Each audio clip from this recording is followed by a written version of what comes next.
Di Indonesia, dunia pendidikan tidak semata-mata berjalan dengan lancar. Banyak fenomena-fenomena pendidikan yang terjadi. Mari kita bahas salah satunya. Kesulitan siswa menyelesaikan masalah matematika bagi siswa yang memiliki gaya belajar kinestetik. Fenomena pendidikan apakah itu? Lalu, apa itu gaya belajar? Sebelum kita masuk ke fenomenanya, mari kita bahas dulu apa itu gaya belajar.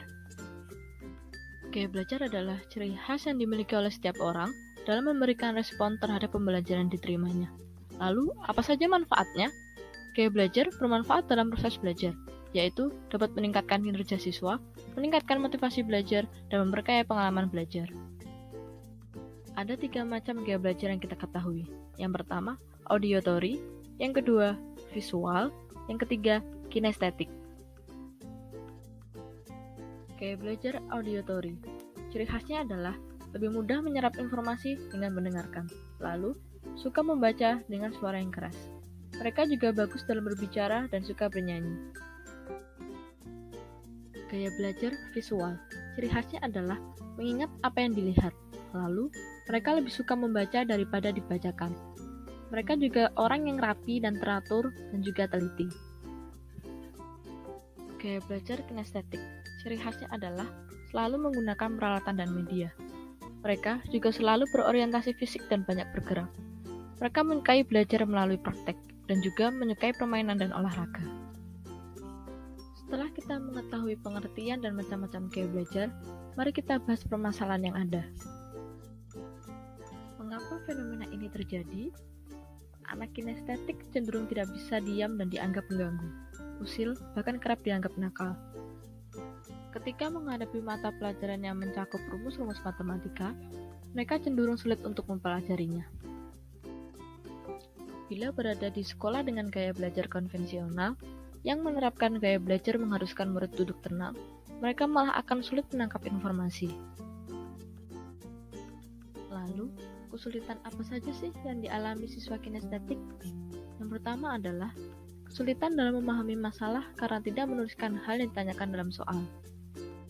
Kesulitan yang kedua adalah menentukan strategi untuk memecahkan masalahnya.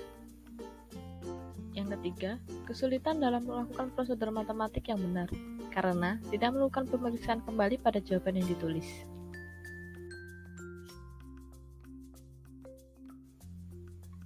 Setelah kita mengetahui latar belakang masalah yang ada, mari kita bahas bagaimana solusinya. Solusi yang pertama adalah siswa diharapkan lebih sering berlatih mengerjakan soal-soal pemecahan masalah matematika, agar mereka dapat terbiasa memecahkan masalah yang ada.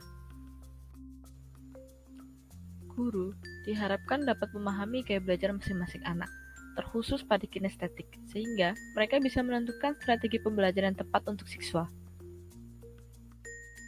Guru diharapkan perlu memperhatikan kemampuan pemecahan masalah matematika yang dimiliki siswa kinestetik. Perlu juga keterlibatan orang tua. Jadi, semakin orang tua terlibat dalam kegiatan anak di sekolah, akan semakin baik dan sangat mendukung keberhasilan siswa kinestetik. Dalam kasus belajar menyelesaikan masalah matematika, siswa bekerja sama dengan siswa lain untuk memecahkan suatu masalah, bisa dengan membentuk kelompok kecil dan besar. Dengan dibentuknya kelompok ini, siswa kinestetik tidak akan merasa bosan dan kesulitan memahami soal matematika sendiri, karena dia akan bergerak dan berkomunikasi dengan siswa lain. Setelah kita mengetahui beberapa solusinya, mari kita bahas inovasi pembelajaran apa yang dapat diterapkan dalam mengatasi masalah ini. Student-centered learning. Apa itu student-centered learning? Student-centered learning adalah pembelajaran yang lebih memberikan peluang kepada siswa untuk mengkonstruksi pengetahuan secara mandiri atau self-directed dan dimediasi oleh teman sebayanya atau peer-mediated instruction. Ada beberapa hal yang perlu diperhatikan agar inovasi pembelajaran ini dapat berlangsung. Yang pertama, mengoptimalkan kegiatan pembelajaran dengan menggunakan media yang lebih menarik. Yang kedua, materi yang diberikan kepada anak hendaklah sesuai dengan konteks kehidupan anak. Guru hendaknya melakukan pendekatan secara sosial emosional terhadap anak, agar anak berani berekspresi dalam kegiatan gerak dan lagu. Jadi, kesimpulannya adalah anak yang memiliki gaya belajar kinestetik bukanlah anak yang bodoh di bidang matematika. Hanya saja, mereka memerlukan cara lain agar bisa lebih mudah menyerap informasi. Maka dari itu, peran guru sangat penting untuk mendampingi anak kinestetik, yaitu dengan cara menerapkan pembelajaran lebih aktif. Sekian, dan terima kasih.